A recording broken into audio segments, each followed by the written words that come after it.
What's up, guys? Welcome back to my channel. We just topped off with E85 again, and I just wanted to do a short 10-minute video of driving at night so you guys can see how everything lights up in my 2011 Ford Mustang and enjoy the sound of these courses because they sound absolutely amazing.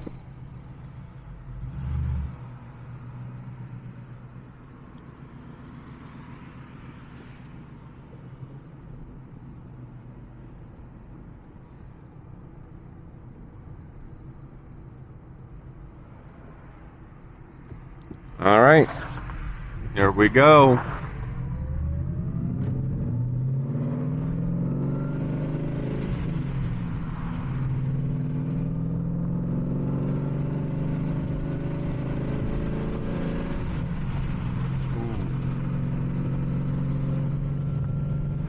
I do like those exhaust pops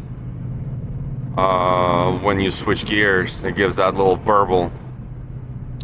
I wish the tuner would put more of those burbles during shift. That will be amazing. Not the stupid BMW or Subaru what they do. Not the popcorn whatever tunes. But I'm talking about, you guys know how AMGs sound. They were the original manufacturer, I believe, the ones that did it. That you get this exhaust burble during shifts, and now everybody started copying that. BMW, Dodge, everybody. But in the manual, I love the sound of that, and I sometimes have those pops and sometimes not. I should probably ask my tuner to see if is able to implement more of those burbles during the shift only. And that would be so awesome. Every time you shift, there's like boom, boom, boom. That would be so cool. And there's a red light. I actually wasn't gonna talk during this video, so after this red light, we're just gonna enjoy the sound of the car. But while on the red light, I have an Alpine F309 media system in here with Metra dash kit. Listen to that sound, guys. It sounds so beautiful.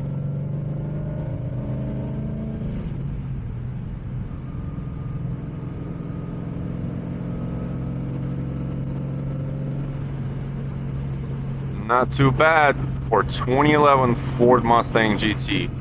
Still looks relevant on the outside, and with modifications, I do like the way my interior looks.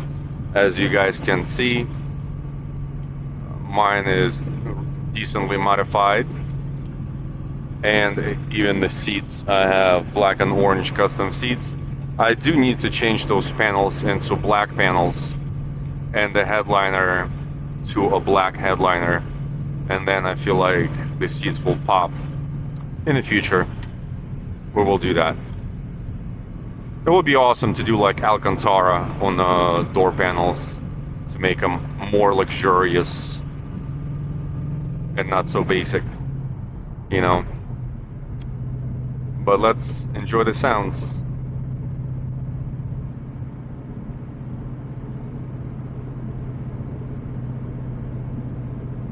I hate when people do that. Like, bro, you were passing me. Why are you driving next to me?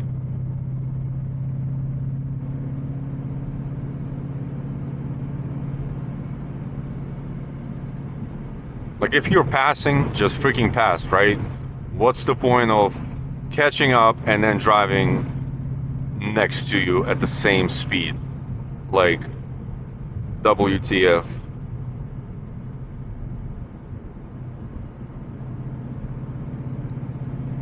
These Morimoto XB headlights are doing a pretty decent job at night, even though the pavement is wet. So wet pavement absorbs the color, but we can still see what's happening in front of us. Although I wish they were a little bit brighter.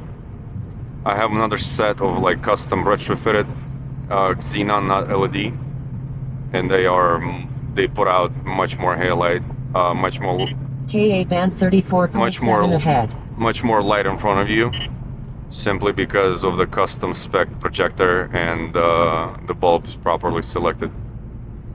But these XB headlights, LEDs, they're made to OEM standards, although I think they're a little bit brighter than OEMs, but I mean, they do a decent job. In a dry pavement, when it's dry, you can definitely, there's no issues with night visibility. So I definitely recommend. And also, they're absolutely plug and play, and they do not fog up. But there's one issue that I have with custom lights is that once you open the housings, it is very hard to seal them back in, where forever there's going to be no fog in there. For whatever reason, every time mine will get sealed up, after a year, one of them will develop moisture. So we'll constantly have to dry it out by putting it in the sun. But when it rains, it will moisture again, which is very annoying. So it will have to be resealed. And then about a year or two, it happens again. So then I switched over to these. Zero issues. Alright, guys. Listen to these courses, man. Beautiful. And my courses are from GT 500, so I have BBK long tube headers with lethal H-pipe and stock over the axle pipes with resonators and Corsa GT 500 axle backs. That's my exhaust setup.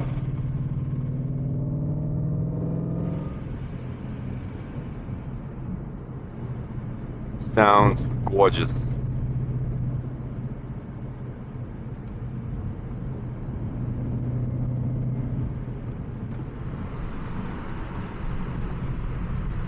Open the window.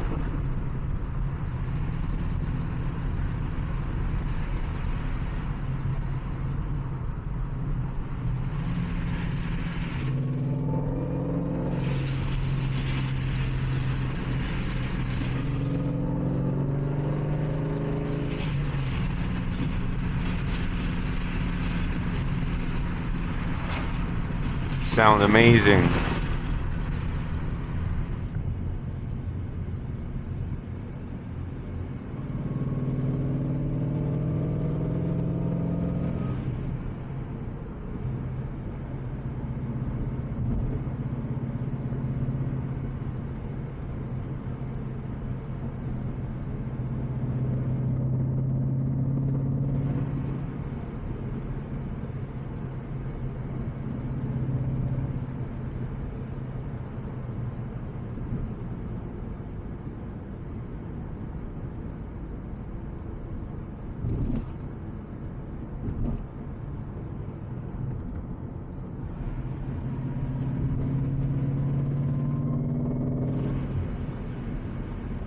I still enjoy driving the manual transmission, although a lot of cars are stick, and I know automatics are faster, but who cares? You know, it's on a road like this, or a road that has more turns. I enjoy driving a manual, and this MT82 is okay. It's not as bad as people say it is, as long as you take care of it and not abuse it.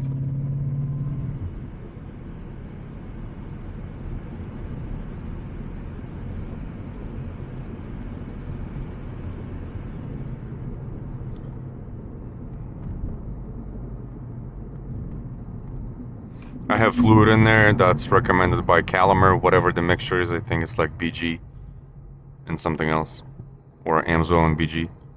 I don't remember, but I bought it from like VMP Performance a couple of years ago and put that in. It's the mixture of fluids, or the type of fluid that's recommended by Ben Calimer Transmissions. red light.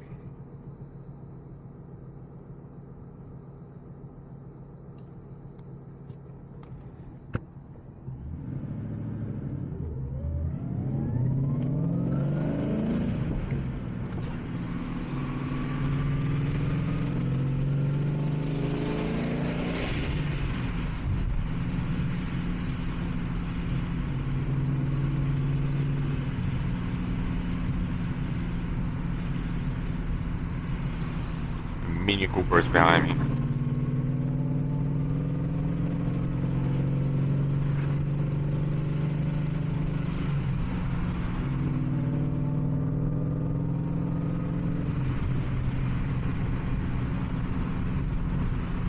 We're gonna let him go. We're not gonna be the left lane campers, because we go the speed limit on this channel. We're close to it. Oh, is it John Cooper? No.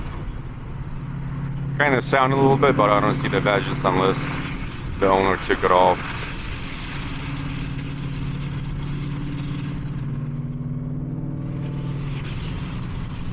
Yeah, a little bit of a sound to it, but the pipes look kind of small, so maybe it's not a John Cooper. But those Mini Coopers that a John Cooper works, they're like a little go-kart. Pretty cool little cars. KA band 33.9 ahead. Mm.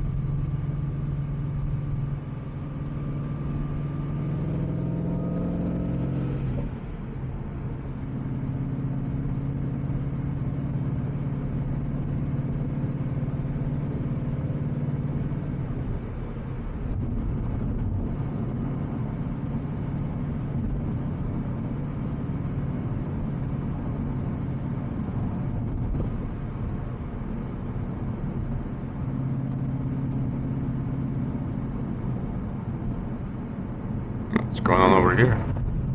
Oh.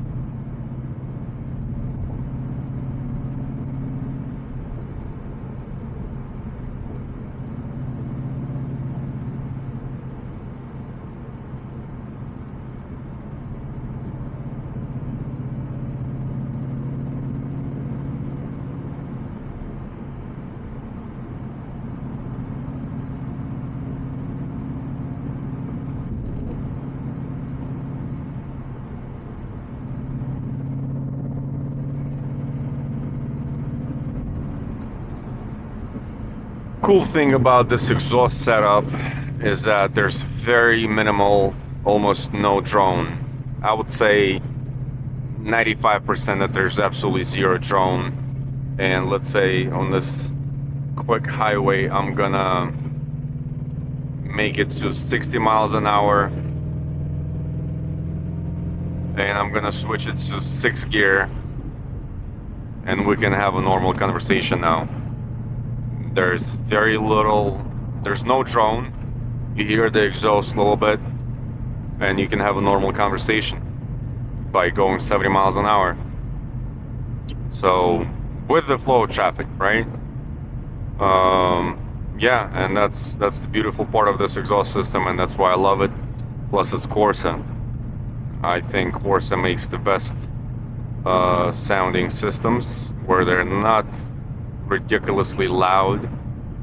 Kind of expensive, but everything is expensive these days, and thank God I was able to source it some years ago for they were pretty much brand new. They were like 2 weeks old for literally 50% of the price.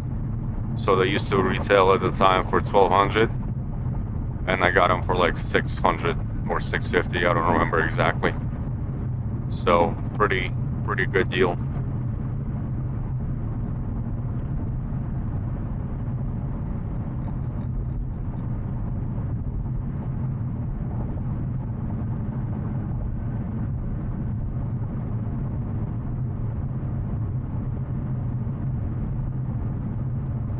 I want to make it to some plaza and pull over and show you guys how the headlights look on the outside when they're all lit up.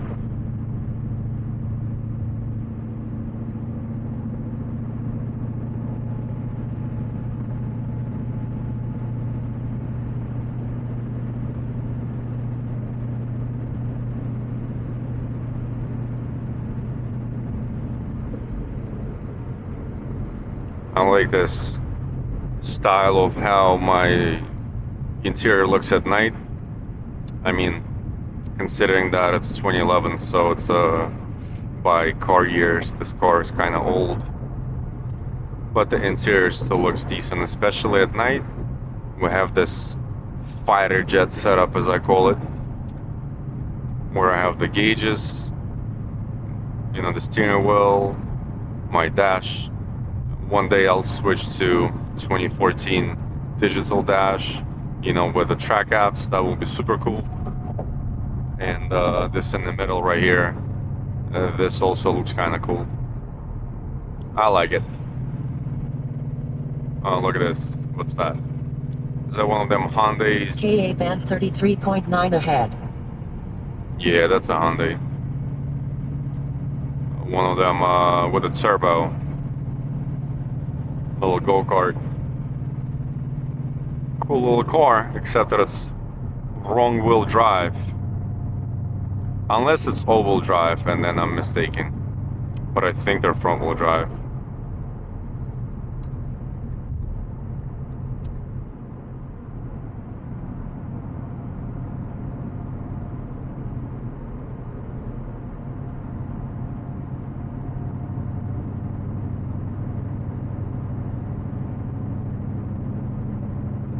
You guys see that? 6th gear at 1800 RPM, 60 miles an hour, 331 gears, and very minimal noise, almost none.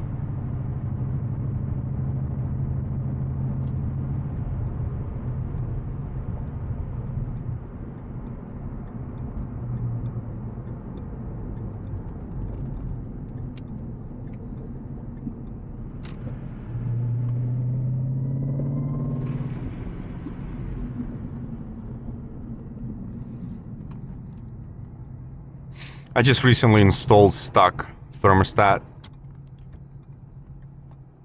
back in, so I'm interested to see what my engine temp is going to be like in the summer. I used to run 160-degree thermostat, and when my car, you know, when I lived down south, it was perfect, but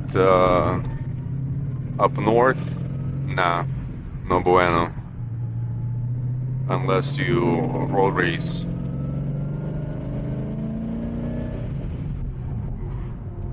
But for daily driving, 160-degree thermostat only works well in the summer. In the wintertime, your engine is going to be too cold. So I switched back to stock.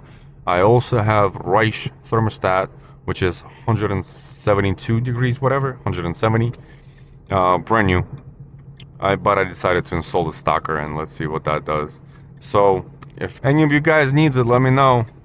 I have a Reich thermostat and a Mishimoto 160 degree, and Reich is 172 for sale.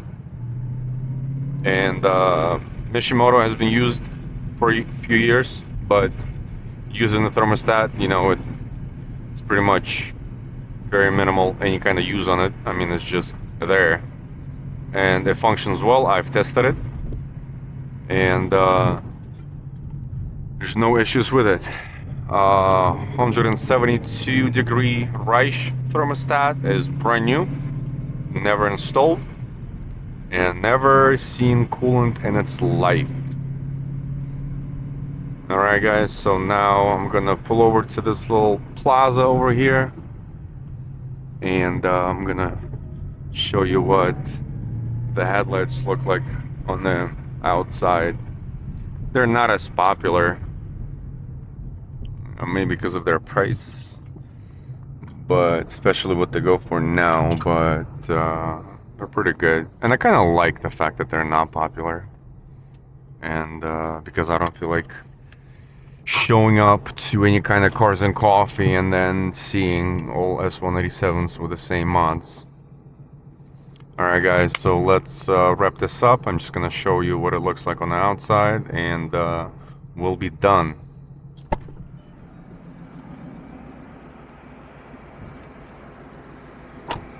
Take off my camera.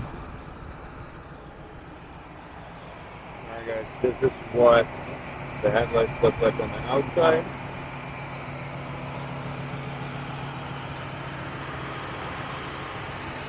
I hope the camera is focusing. I'm not even sure, but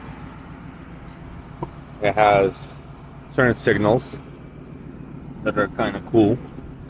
Or when you set it to